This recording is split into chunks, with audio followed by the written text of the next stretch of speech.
Maganda at maluwalhating araw po sa inyong lahat. Ngayong Martes, ika-30 ng buwan ng Marso, taong 2021. And again, as our constant reminder, don't forget to wear your double face mask. And of course, ito pong inyong mga face shield. At pag kayo nasa labas na, observe the 2-meter distance or 6 feet and wash your hands thoroughly and efficiently with soap and water. At syempre, palakasin nyo yung mga katawan. Malusog kayo para meron kayong dagdag na sandata laban sa virus. So, kumain ng masustansyang pagkain. Mag-ehersisyo rin kayo. Kumain ng gulay, ng prutas, o inom ng maraming tubig, matulog kayo ng at least 6 hours or 8 hours a day. Nag-uusapan yung exercise Alam po ninyo, yung mga, lalo na yung mga senior citizens, kahit na hindi, pag sinabi yung exercise, alam nyo sa panahon ngayon, naka-ECQ tayo Huwag na ho kayong gumawa ng excuse na pupunta pa kayo sa Luneta. Sisitahin kayo doon. Diyan na lang ho sa tapat ng bahay nyo. Ako nga ho, hindi ba sabi ko sa inyo, diyan lang ako sa driveway nagbibisikleta Diyan sa mga subdivision, pwede naman ho yan sa tapat ng bahay nyo. Diyan sa kalsada nyo, pwede yan. Paikot-ikot lang kayo doon. Mas maganda pa nga, lakad na lang kayo para wala na kayong disgrasya dyan sa mga bisikleta nyo. Kailangan talaga dyan lang kayo sa inyong mga barangay, sa inyong mga komunidad. Pag kayo'y nag-ehersisyo sa umaga, siyempre yung sinasabi ho natin, aplikable yan dito sa sa Laguna, sa Sampa, Bulacan, sa Rizal, at saka, huwag ho ninyong pagpipilitan pag kayo sinita na pwede ang exercise. Pwede dyan sa lugar nyo.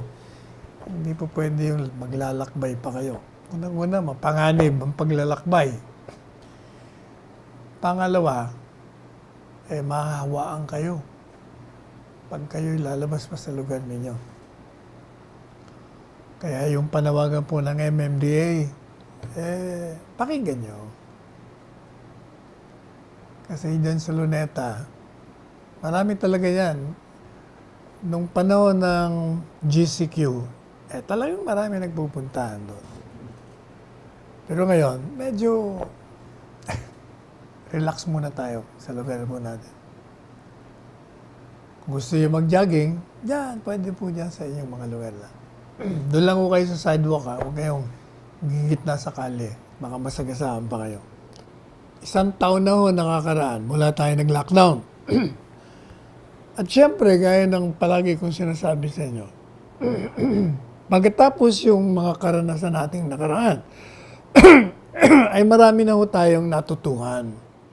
Kaya yung DILG, yun din ang sinasabi, na syempre, dahil 1 year na tayong nakikibaka rito sa coronavirus, marami na rin tayong nagawa.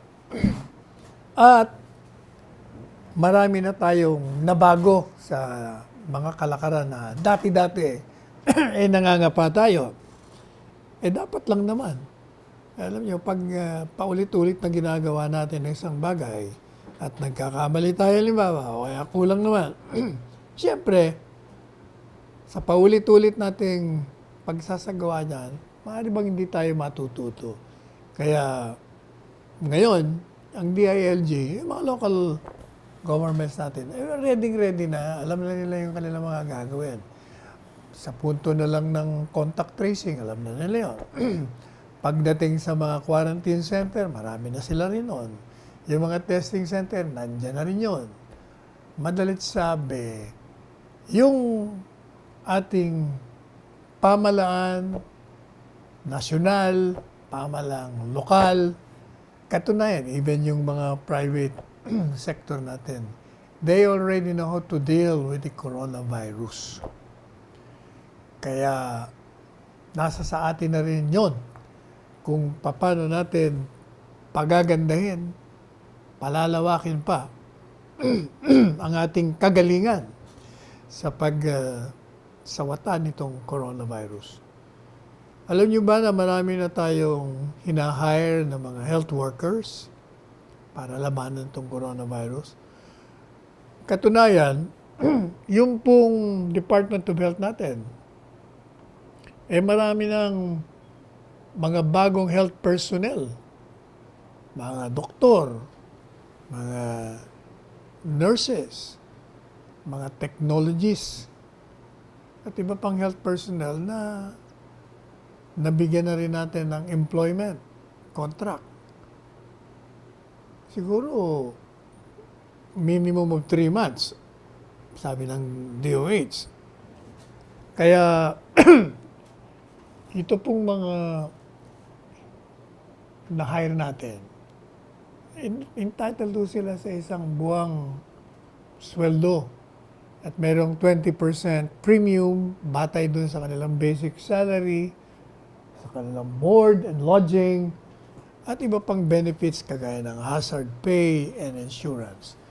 At ito pong mga taong ito, pag ito'y na-hire na, nakakuha na, ito'y dinideploy ito sa mga ospital, dyan sa PGH, sa Lung Center, dyan po sa Dr. Jose Rodriguez Memorial Hospital, dyan po sa mga monitoring facilities natin, mga pansamantalang monitoring facilities.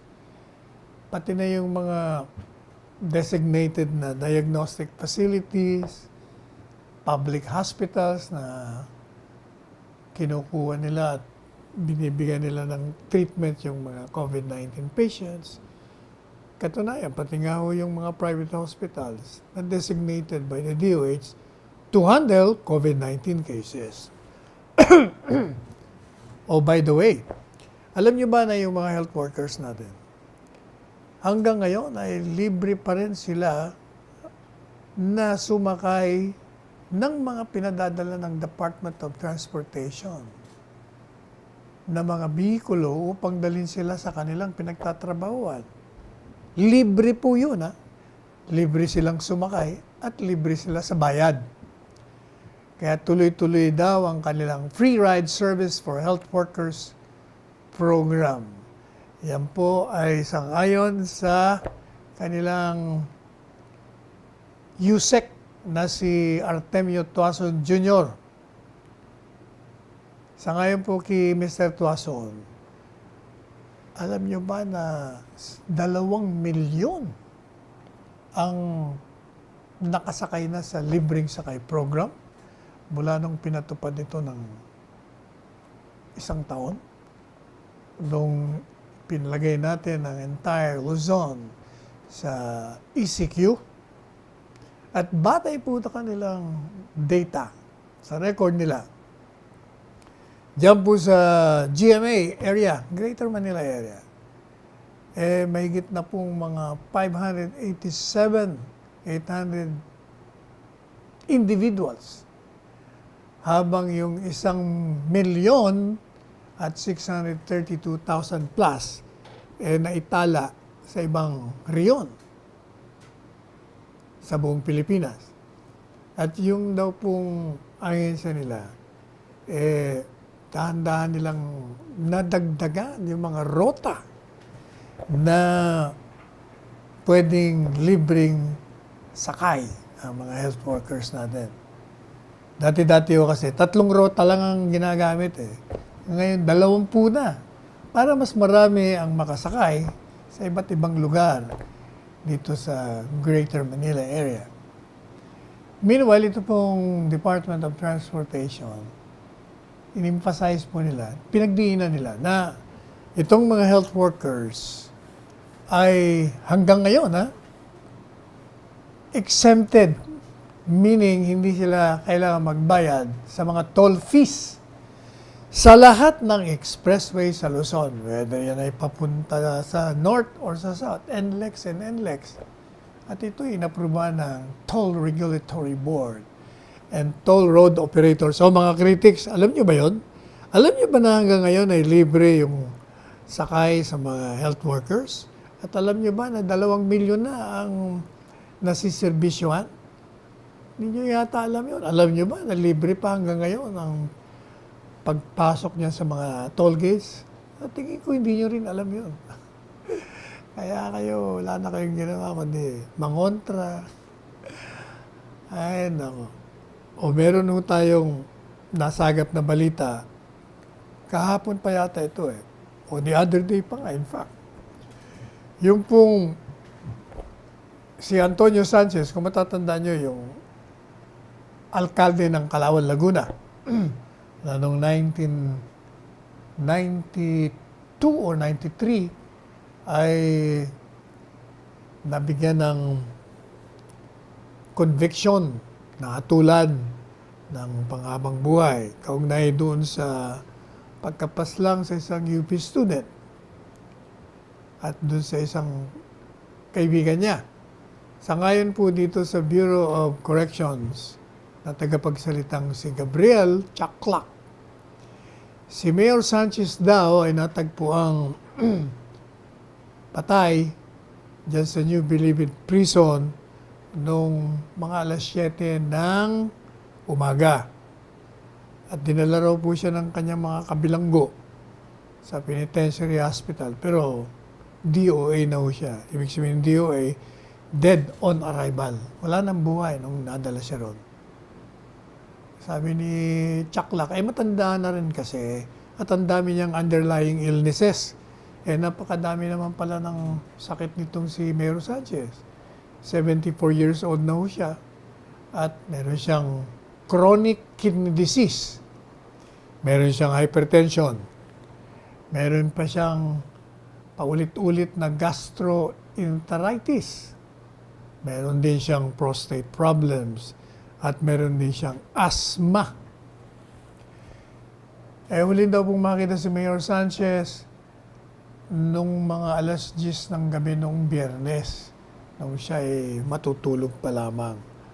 Pero nung ginigising na raw siya kinaumagahan ng Sabado, hindi na, wala na siyang response. Hindi na gumagalaw. Wala naman daw sign of foul play. At nasabihan na raw po ang pamilya ni Mayor Sanchez sa kanyang pagpanaw. Kung matatandaan daw po natin yung si Mayor Sanchez, na-hospital noong Setyembre, noong nakarang taon. Kasi parang nahirapang huminga. Kasama na rin yung kanyang sakit ng gastroenteritis, pati yung electrolyte imbalance niya. At nung tinest naman daw siya ng COVID-19, negative naman siya noon. Pero na-diagnose daw siya ng moderate risk community-acquired pneumonia, chronic disease, type 1 diabetes mellitus, and benign prostatic hypertrophy. Tama ba yung ating pronunciation doon? Anyway, nung nakaraang taon, kung matatanda niyo, medyo nagkaroon ng controversial ito eh. Pati nga tayo, nadamay sa controversy nito kasi nag-apply yan, kung hindi tayo nagkakamali o natatanda natin, nag-apply ng parol. At sumulat sa opisina natin. Kaya tayo naman, dinirefer natin sa Bureau of Pardon and Parole. Naku, as usual, yung mga naghahanap ng mapupulaan, ayun, bakit ko daw in-entertain? Sus Maria Josep. Lahat dito in-entertain natin. Ito man ay kalaban, kamag-anak, kaibigan, hindi kilala. Lahat basta sumulat kayo rito, humingi kayo ng whatever kind of help or whatever concern you have, whatever assistance, talagang nagre-responde po ang opisina ng Office of the Chief Presidential Legal Counsel.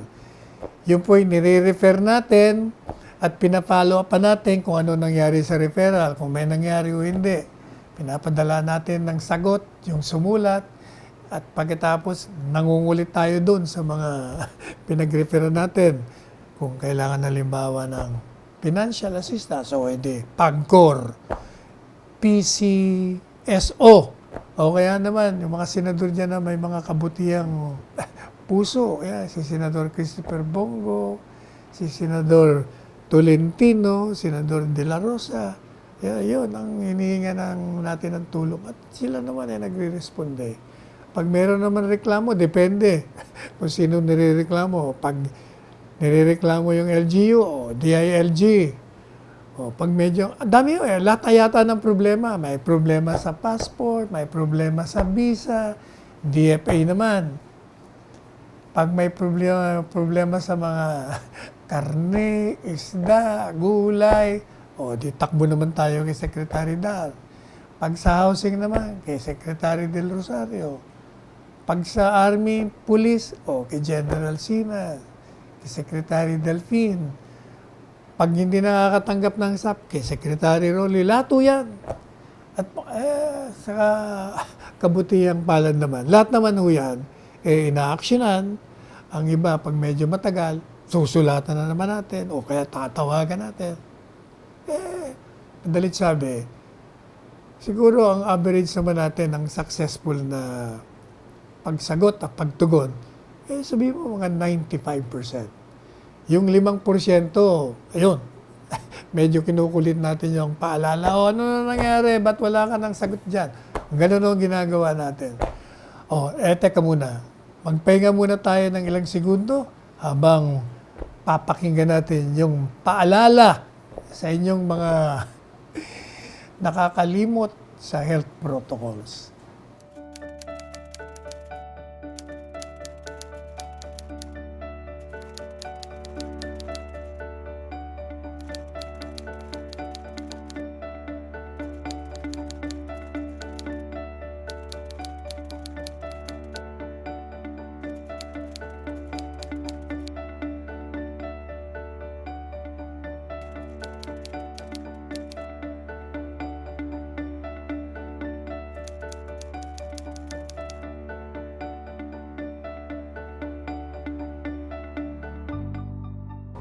Naku, eto na naman tayo. Nandiyan ka na naman pala, Dr. Tony Liacion. Talaga naman. Kahapon napanood kita. Meron ka na naman mga, kung ano-ano naman pinagsasabi mo dun sa programa ni Karen Davila. Nandiyan ka pa pala? Akala ko wala ka na. Meron naman siyang mga banat. Ano na naman sabi niya?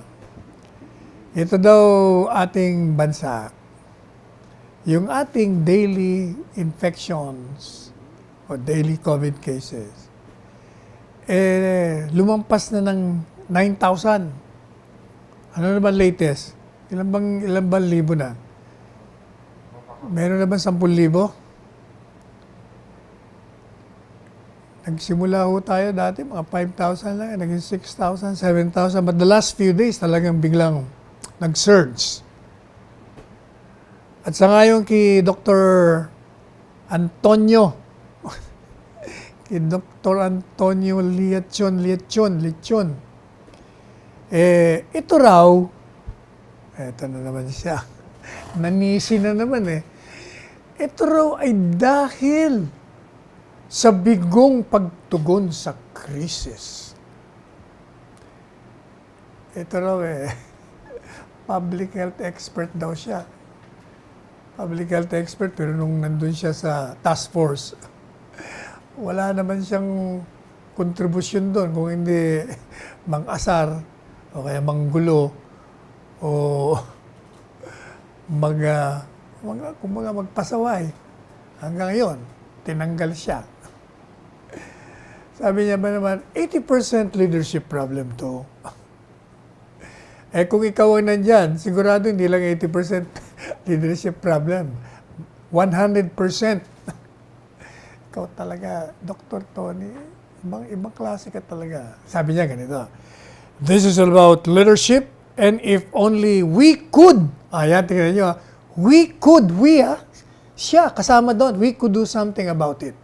Ibig sabihin, talagang gusto niya talagang maging Secretary of Health. We could do something about it. And we're given this opportunity. O, kita nyo? And we are given, kung kami, kasama siya mabigyan ng pagkakataon na maiwasto ang mga pagkakamali. Talaga naman, galing mo talaga, Dr. Tony. Gumaya ka kasi doon sa kapatid mo, kay Congressman Doyle Yatchon. Yun, hindi maingay yun, pero nagtatrabaho dyan sa Kongreso. Mas marunong sa'yo yun. Kaya tuloy yung mga doktor na kasama mo, wala, reacting sa'yo Kasi ikaw daw, me and myself, pinupuri mo daw sarili mo. Ikaw talaga. Bino mo sabi ni Dr. Liachon, yung ating bansa ngayon ay mas worse kesa nung nakaraang taon. O, ginagaya niya si Dr. Cabral. Sabi niya, we are back to square one, but worse than last year. Dahil daw sa mga suliranin natin. Sabi niya, yun na pong pagtaas na yan. Dahil sa kawalan ng liderato ng mga in charge sa pagtugon sa problema ng coronavirus. At yung mga ospital daw natin, marami na ang inabot na yung critical level. Ibig sabihin, marami na ang ospital natin, napuno na naman. Kasi hindi lang coronavirus Katunayan, mas marami yung hindi non-coronavirus cases na dagdagan. Kaya itong mungkahi niya na hindi naman original na ginagaya niya lang. Ito naman magaling ito. Ginagaya niya lang yung mga naririnig niya. Kasi yung 2-week na ECQ, galing yun sa Okta Research. Sinasabi nila, mas maganda siguro 2 linggo. Ginagawa na lang muna natin 1 linggo kasi nagbabalancing ako tayo Kasi pag inistriktuhan mo, magkakaproblema na naman tayo sa ekonomiya. Kasi kukunti na naman trabaho, marami na naman saradong negosyo, bagsak na naman ang ekonomiya natin. Kaya we're trying to balance it. Pagkatapos binabanatan niya Malacanang, bakit daw sinasabi natin na mabuti naman ang response. Unang-una, hindi tayo nagsasabi niyan. Tanungin mo World Health Organization at napupuri tayo. Napupuri ang pamahalaan. At kung gaya ng, di ba, tinignan natin yung facts and figures kahapon, kung saan, kung susuriin mo in terms of population, yung maraming bansang binanggit natin sa inyo, mga 20 mahigit yata yun Kung titignan mo yung dami ng kanilang COVID cases at dami ng kanilang mga namatay sa COVID sa 1 milyong populasyon nila, ay malayo tayong nakakaangat. Kung baga, magaling yung pagtutugon natin dito sa coronavirus. Pag sinabi ho nating magaling, ibig sabihin, tama yung ating treatment, tama yung handling natin. Kaya hindi tayo pareho ng mga iba. Sa 1 milyon, meron silang mahigit 1,000, 2,000 COVID cases. Tayo, mga 600 lamang. Yung average, ang pinag-usapan niya average. At sa namamatay naman sa kanila, may 2,000, kung 1,000. Sa atin, wala pang mga 120 sa namamatay sa araw. Kaya, kung baga, itong si Dr. Tony, ito naman pag nakaroon ng pagkakataon na makapagsalita at makita niya ang pangalan niya sa dyaryo, naku, enjoy na enjoy ho yan. Ito namang, alam niyo naman itong mga kontrapartidong mga periodista o kaya naman mga anchor. Naku, gustong-gusto naman nilang iniimbitahan yan. Kasi, babanat na naman yan. Alam niyo na kung sino ang tinutukoy natin. Pati naman itong si Joel Villanueva, hindi ko rin maintindihan to. Bakit? Ano ba ito? Re-electionista ba si Joel? Is he a re-electionist? Parang sumasama na rin sa agos ng baka Brother Eddie. Ano ba yan si Joel? Sinasabi niya na yan daw IATF. Kailangan i-exhaust lahat ang paraan upang masalba ang ospital. Ikaw naman, Senador Joel, alam mo naman na ginagawan ng remedyo yan. Remedyo. Gumagawa ng remedyo ang pamahalaan. Ikaw naman, dinadaan mo porket re-electionista ka. Gusto mo palagi ka rin nasa sa dyaryo. Huwag ganyan. Mangampanya ka na lang. Pero not at the expense of the administration. Hindi naman maganda yan. Yung sinasabi mong mga ospital, lahat yan, tinutulungan ng gobyerno. Hindi ba? Kita mo naman ng mga ayudang binibigay ni Presidente dyan sa mga ospital natin.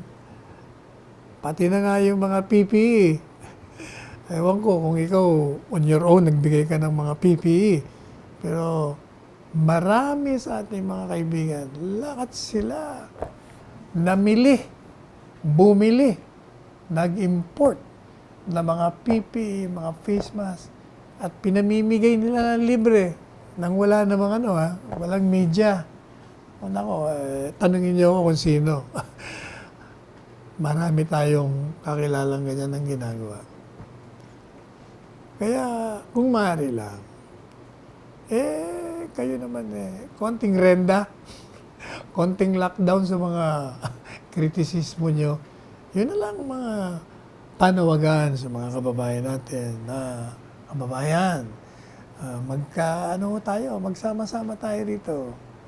Tayo ay magsuot ng ating mga mask. Doblehin mo natin. Suot tayo ng mga face shield. Manatili tayo sa bahay. Huwag tayo masyadong maglalabas. Mag-uugas tayo ng kamay. Huwag tayo lumabas, mag-observe tayo ng 2-meter distance. So, 6 na pie. Sana ganun na lang. Huwag na yung you want to upgrade yourself by downgrading the government's efforts to contain and control the coronavirus. Hindi po pwede yan. Yan ang tinatawag na crab mentality. Ngayon itong ito na naman si Ate BP Lenny. Akala ko, ilang araw na tayong walang nababanggit sa iyo. Ayan ka na naman. Ayan ka na naman. Ang kulit mo.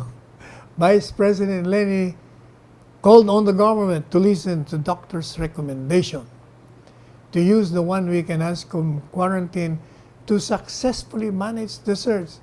At VP Lenny, hindi mo na kailangan sabihin yan. Yung mga sinasabi mo naman kung baga, common sense na yan. Hindi mo na kailangan sabihin, alam na yan ng pamahalaan.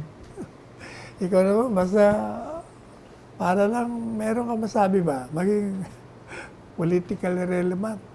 Kahit na, hindi na kailangan sabihin, pilit pa rin, pilit na pilit. Sabi niya, kasi karamihan sa natatanggap namin ng mga request, wala talagang mapuntahan, naghihintay sila ng hospitalization. Totoo naman yan. Yan ay alam na natin yan. Talagang na-overwhelm na nga yung ating mga ospital. Kaya alam mo, ang solusyon talaga dyan, matagal na rin natin sinabi yan Magtayo tayo ng maraming ospital. Kasi hindi na nga natin alam itong coronavirus, pabalik-balik kung kulang tayo ng ospital, kaya yung Kongreso, gumawa kayo ng batas. Magawa tayo ng pondo. Bigyan natin ng mas malaki pa ng pondo ang pagpapatayo ng mga ospital. Kung baga, let's be ready. Kasi, nung kurbada ho natin yan, anong tawag doon? Yung ma-straighten natin, mapatuwid natin yung curb, na plastado na natin. Abay, kulang na yung mga pasyenteng pumapasok sa ICU. Katunayan, umabot nga yata ng 70% na walang ICU eh. Walang pasyente sa ICU. Dati, nag-aantay doon sa pasilyo. Dati, yung mga namamatay, nasa pasilyo na lang. Pero, kita nyo naman, okay. Wala yung okay na tayo ngayon. Kaya yung mga mungkay mo, BP Lenny, yun parang sinasabi mo lang para mailabas ang pangalan mo. Tapos sasabihin mo, hindi interesado sa politika o kaya hindi tatakbo, nako. Tell that to the Marines. Meron ka na naman sa mungkay. Sabi mo, kailangan yung gobyerno mag-distribute ng cash assistance. Hindi mo na nga kailangan sabihin yan, BP Lenny. At yung BP Lenny naman, talagang yan nakaprograma na yan. Pag merong ganyang kalakaran na ECQ or lockdown, meron ng pinagandaan ng gobyerno dyan. Do not credit yourself na pag may binigay, sabi mo, tamo, kung hindi ko sinabi yan, hindi nila gagawin. Sus, Maria Josep, ka naman, BP Lenny, ano ba yan? Ano pa, meron ka pa sinasabi tungkol sa sa politika? Sabi mo, ano ba sabi mo? Ang sabi mo yata dapat pag-usapan natin ang politika. Yan ang una mo sinabi, yan ang sinasabi mo ngayon. Ano ba reason mo dahil dun sa Anong sinasabi mo? We need to talk about 2022 elections. Sinasabi mo ngayon yan, pakinggan ka muna natin bago kita barahin. Teka, ulitin muna natin yung mga sinasabi mo. Ano yun? Bakit yung 22 election? Ano yung sinasabi mo? Ano sabi mo? Let's talk about the 22 elections. At ito, pahayag niya ito dun sa interview niya. Dun sa All Caps Ateneo Level Up sa Radyo Katipunan program. Nung Biyernes lang ito, sabi niya, ang mga tao ay dapat pag-usapan ng 2022 elections because malaking halaga. There is too much at stake. Sabi niya, sabi niya, ang tingin ko po dyan sa election sa 2022, dapat pag-usapan. She's singing a different tune. Pakinggan pa natin siya. Too much is at stake in 2022. Para sa akin, pag nagka-hiwa-hiwalay tayo, baka ang resulta ay another 6 years of this kind of governance. Malamang na mangyari yun. Mipileni pa, kahit pa kayo magkaisa, kayong mga nasa oposisyon, ano bang magkahiwa-hiwalay? Nakakaisa na nga kayo Sabi niya, ang ayaw niya lang daw, yung isang presidential aspirant, ikot ng ikot, ba't di mo mangalanan kung sino? Ikot daw ng ikot, at halatang-halata naman daw nangangampanya na. Dapat daw yung taong bayan, huwag mawalan ng interest sa eleksyon just because hindi siya tatakbo. Naman masyado naman, what do you think of yourself? Masyado mo naman binigyan ng premium yung sarili mo. Bakit naman mawawala ng interest ang sambayanan kung hindi ka tatakbo, BP Lenny, ikaw talaga. Hindi raw siya agree na kung hindi siya ang tatakbo, hindi na tatakbo ang oposisyon. Kailangan daw meron isang kandidato lalaban sa oposisyon. Kailangan i-focus natin ngayon. Madalit sabi, ganito, mga kababayan. Panay banat niya na ngayon. She's talking about elections. Not only thinking, she's talking of elections and effectively campaigning either for herself or for the opposition. Yan ang sinasabi niya po ngayon. Ito yung sinasabi ko sa inyo na itong si Ate BP Leni, kung hindi palaging wrong timing, kung minsan naman, opposite naman ng sinasabi niya sa mga sinasabi niya. May contradiction. O, tingnan niyo. O, ilang araw pa lang ang nakakaraan, kung natatandaan niyo. Pinuna ko po siya dahil meron siyang sinabi nung, kailan ba ito? March 16. Ang sabi niya, ito, I will quote her, ha? Sabi niya, it's a sin to think of 2022 elections amid crisis. Hindi ba? Medyo kinantahan ko pa nga siya. Di ba? Sabi ko, be sure it's true when you say, I love you. It's a sin to tell a lie. Yun, di ba sabi ko? Kasi, sabi ko, nagsisinungaling ka talaga. Hindi ka lang nag-iisip ng eleksyon eh. Ginagawa mo na nga, o ayan. Ngayon, binaliktad niya na sarili niya. Hindi lang, it's a sin to tell a lie. Hindi lang yung pag-iisip, sabi niya, it's a sin to think of elections. Hindi lang siya nagtithink ngayon. Talagang inahain niya na yung politikang pang-eleksyon at sinasabi niya na, pag-usapan natin. Kailangan ng pag-usapan natin. O, kita mo na ang inconsistency mo, Ate BP Leni. You are a walking contradiction, my dear friend. Yan nga ba sinasabi natin eh. Kung ba't kasi nakikinig ka dyan sa mga advisors mo eh. Kaya tuloy palaging wala, dispalingado. Sabi niya, hindi na siya nag-iisip sa 2020 election. Pero ngayon, sinasabi niya, kailangan hindi tayo magkahiwalay. Kailangan magkaisa tayo. Kailangan ng sambayanan ay hindi dapat mawala ng interest kung hindi ako tatakbo. O, kita mo naman ang mga salitang yan. Ay, nako. Ate BP Leni, ano ba? Ikaw talaga. Ano pa? Ano pa bang magandang pag-usapan natin? Natatawa na lang ako dito sa ating kaibigan eh. What else? Meron nga ho pala akong gustong banggitin sa inyo. Yung, alam nyo, may mga nagpadala sa aking text messages.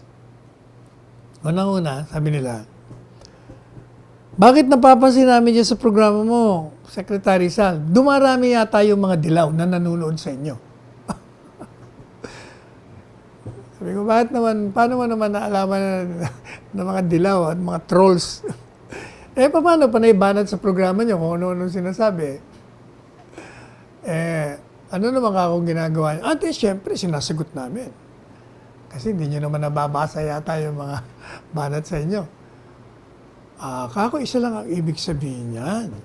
Pag dumarami ang nanonood sa counterpoint ng mga nasa dilawan, ibig sabihin, nakakarating sa kanila na epektibo itong ating programa na papaliwanagan natin ang sambayanan kaugnay sa mga kasinungalingang ikinakalat ng mga kakampi nila o yung mga nag-utos sa kanila na siraan tayo dito sa ating programa. Ibig sabihin, yung mga bashers ni Presidente, naipapakita natin na yung bashing nila dapat bumalik sa kanila kasi mali at walang katotohanan. Kaya sila dumadami.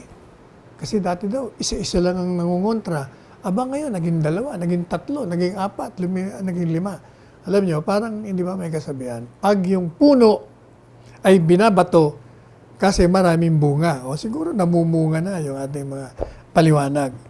At alam nyo, hindi lang sa programa natin, meron silang bagong estilo. Natatandaan nyo, one time, meron silang ipinalabas. Yung mga naninira sa atin. Nakalimutan ko na yung topic Pero ang ginawa nila, yung statement ko, Pilipino.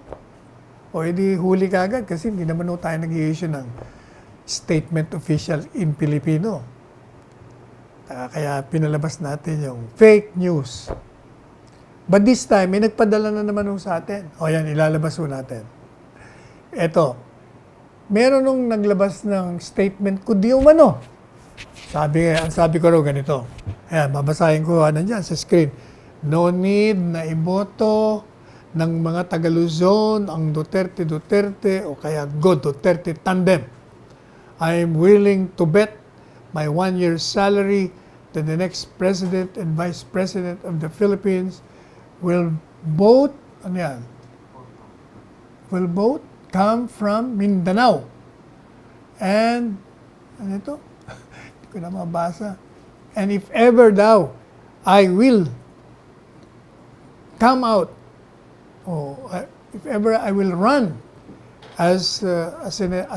for senator, for sure, I will come out as number 1 with Roque and Doque. Doque pa. Mali pa spelling ng magagalit sa inyo si Secretary Doque. Duque, D-U. Ano ka ba? Ano ba yan? Coming in as number 2 and 3 respectively. Pagkatapos pangalan ko.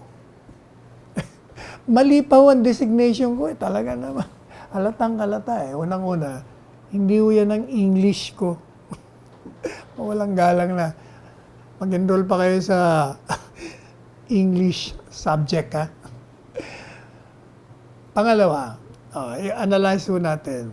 Yung ibang nakakaalam sa karakter ko, alam na kagad nilang hindi sa akin. Kasi, yung unang sinabi niya, sabi ko daw, hindi na kailangan na bumoto ang mga taga-Luzon sapagkat Mindanao lang. Sigurado na ang mananalo yung taga-Mindanao. Kung hindi ka ba naman, sintido ko mo, paano kung hindi boboto Luzon? Paano lalabas yung mga taga-Mindanao? Ang boto ng Mindanao, kung kukumpara mo sa Luzon, malayong malaki Luzon. Yun, wala na kagad ng logic, di ba? Pangalawa, sabi nila, pag ako daw ay tumakbong senador, sigurado daw, sabi ko, ako nagsasalita, sangayon dun sa bogus, false news, false statement. Sigurado ako mananalo. Number 1. Number 2 daw si Secretary Roque. At number 3 daw ay si Secretary Doque. Duque. Ikaw talaga. Out of character yon. Unang-una, wala man ko sinasabing tatakbo ko. Ikaw gusto mo akong patakbuhin, ano? Pangalawa, alam nyo, hindi tayo pa pwedeng, biro mo, gusto pa, ginawa pa ho tayong sugarol Hindi nga tayo nagsusugal Diba? Wala tayong sugal, wala tayong inom, wala tayong sigarilyo, wala nga tayong bisyo Clean living Pero dyan sa pahayag, yung bogus na pahayag na yan, I'm willing to bet daw. O biro mo, ikipagpustahan pa tayo, alam nyo, ang eleksyon ay isang sagradong karapatan ng isang mamamayan. Yung isang botong yan, pag pinagsama-sama mo ilang milyon, yan ang tinatawag na tinig ng sovereignty or the sovereign voice of the people. Hahayaan natin sila. Hindi tayo magsasalita ng ganyan. O ano ang ibig sabihin? Pag nagpalabas ka ng ganyan, isa lang ang ibig sabihin niya. Pareho rin ang sinabi ko doon sa mga nagte-text at maraming nanonood na ngayon sa counterpoint ng mga dilaw at mga dilaw na trolls. Ibig sabihin, inaamin nila na tayo bilang isang tagapagtanggol ni Presidente Duterte at bilang isang nag-aaral na nagsusuri sa kalakarang pampolitika at ekonomiya dito sa ating bansa, merong tinatawag na kredibilidad. Ibig sabihin, pinaniniwalaan tayo. Yung mga pagsusuri natin. Marami tayong napapaniwala sa ating paliwanag doon sa pagpapaliwanag natin sa mga kasinungalingan. Dahil kung hindi ka magsasalita at hindi mo susuriin, sisirain, gigibain, yung kawalan ng lohika, ng kawalan ng katotohanan, mapapaniwala ang tao. O kaya, kailangan siraan nila ako. Kailangan ipalabas nila na meron akong mga payag na makakainis, makakayamot at magagalit ka. O paano magalit sa akin? Parang hindi na ako paniwala. Yun ho yun.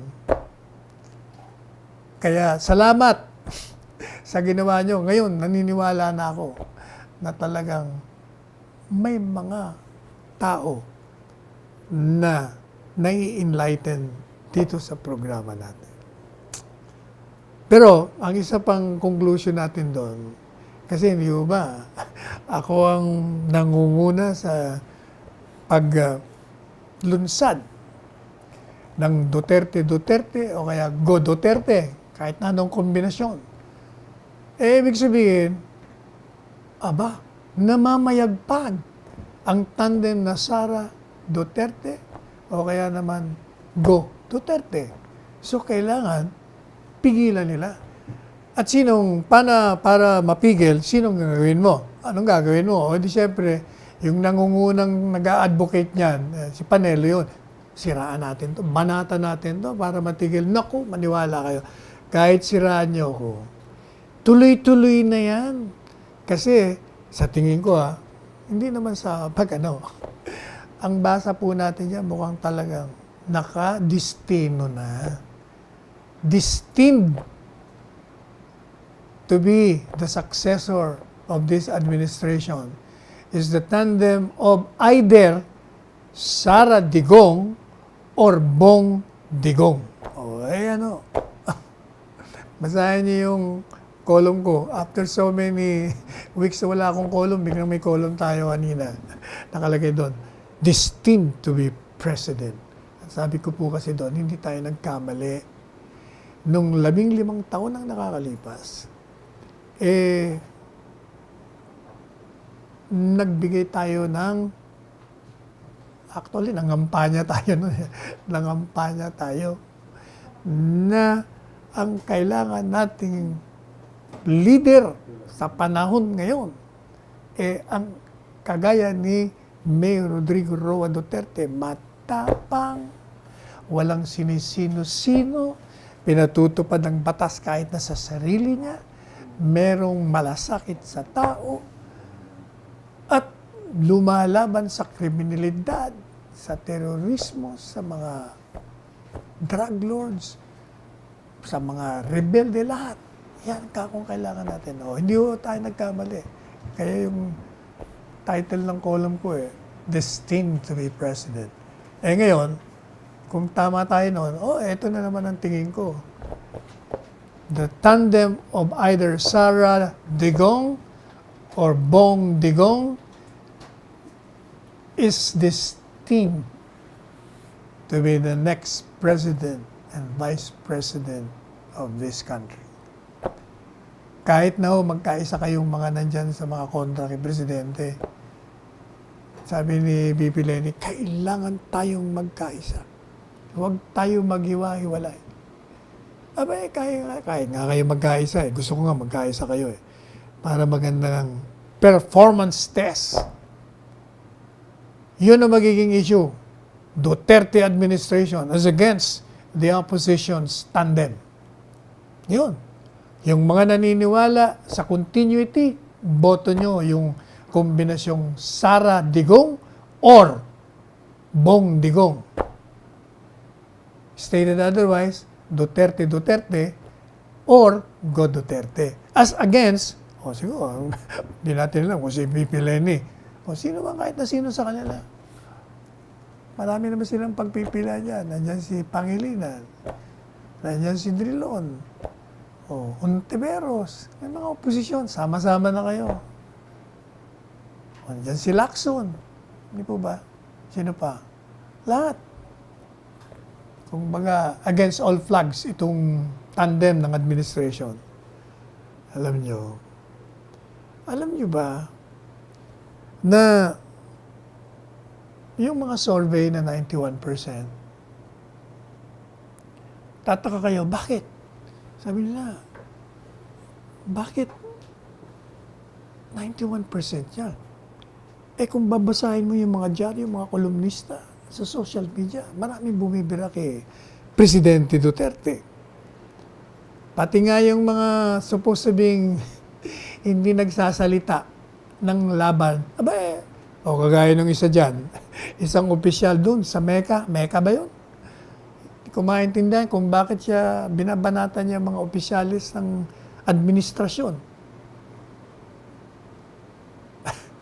Pero hindi muna kita gagalawin. I will give you the chance to correct yourself.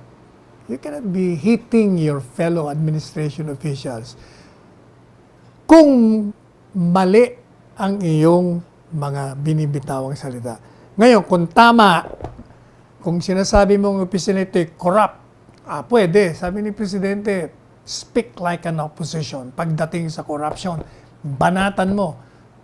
Di ba? Pag maling ginagawa, pero kung tama naman, yung surge daw ng coronavirus dahil sa incompetence, sus Mariosa, sumama ka pa sa mga talaga naman. Anyway, ano pa ba? Ito namang si Ruben Torres, yung kaibigan nating dating Secretary of Labor.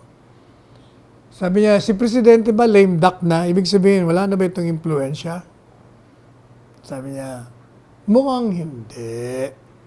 Di ba, sinabi na natin sa inyo, this president can never be a lame duck. In fact, as I was telling you before, kung sinong i-endorse ng presidente, siya mananalo. Bakit kanyo? Balikan natin yung survey. Bakit nagtataka kayo 91%?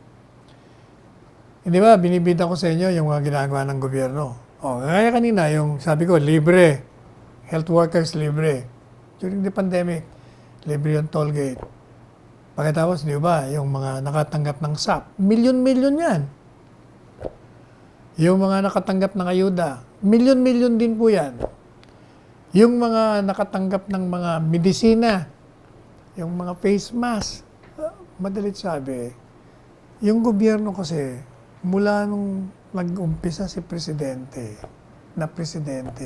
hanggang nagkaroon ng pandemic, talagang inalaga niya. Dinoble niya sweldo ng mga pulis. Tinasa niya ang sweldo ng mga nurses. Tinasa niya ang sweldo ng mga empleyado ng gobyerno. Maraming programa siyang ginawa. Sinira niya yung, anong tawag doon, yung dyan sa airport? Yung bala. Tapos yung pag-landing, na ayaw madalit sabi. Pag-survey ngayon ng PULSE o ng SWS, itong mga tao na nakatanggap ng mga ayuda sa gobyerno, sila siyempre makakausap. Kasi sino bang tatanungin mo, hindi yung mga ordinaryong tao. But these are the people who have received the benefits thrown to them by this government arising out of their tax money na binayad. Madalit sabi, nakita nila yung binabayad na buwis nakakabalik sa kanila in many ways, more than one.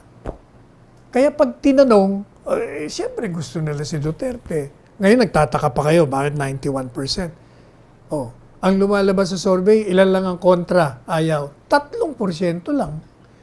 3% lang kayo kaya sabi ko nga sa inyo, magsama-sama pa kayong 3%. How can you even imagine to fight a 91% trust and approval rating? Kayo naman? Bakit ba? Sabi ko nga sa inyo, buti pa, magsama-sama na lang tayo. Gusto nyo? Wala na tayong politika Let's just enjoy ourselves. Let's unite. Let's hold hands. Magtulungan tayo. Tulungan natin kung sino ang presidente ngayon. Hindi po ba? Kasi meron nga tayong pandemic We need all hands on deck. Sabi nga. Mag-cooperate na lang tayo lahat. Ngayon, pag natapos na, balik tayo sa normal. Sige. Pwede na uli kayong bumanat. Sa ngayon, ang problema, sasabihin nyo, panahon ng pandemya, kailangan tayo magkaisa. Kayo ang nangungunang pinaghihiwalay-hiwalay niyo yung taong bayan sa pamamagitan ng ano pa, naninira kayo, minimislead yung tao. Kahit naman walang issue, ginagawa nyo ng issue.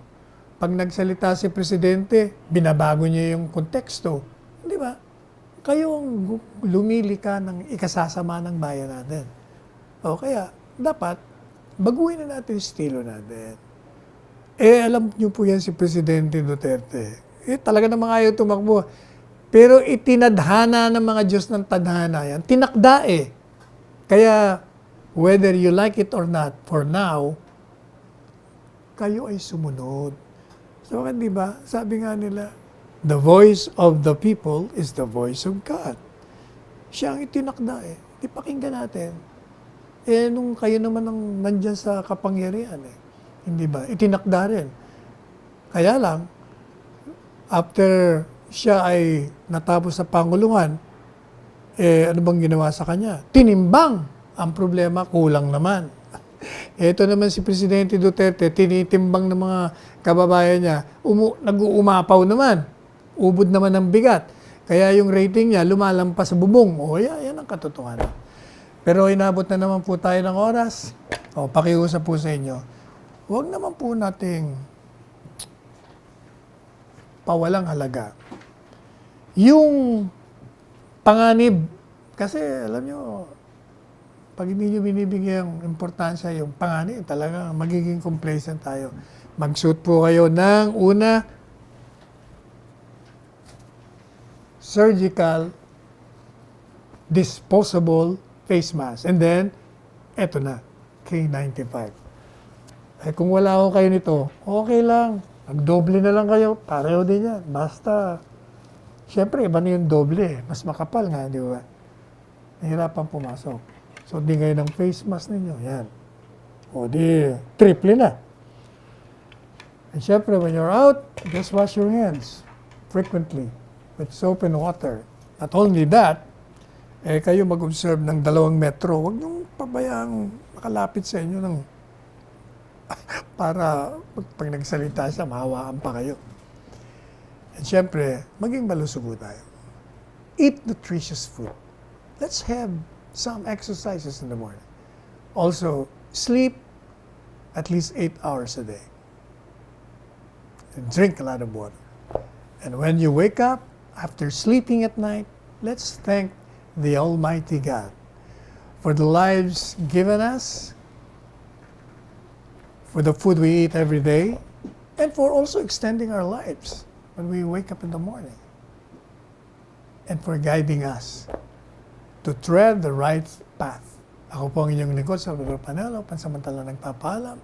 Hanggang bukas na muli. Ano ba? 2 to 3 pa rin. 2 to 3 pa rin tayo bukas. At nagsasabing, let us tread the path of roses and let us go beyond the path of thorns. Magmahalan tayo, and I love you all.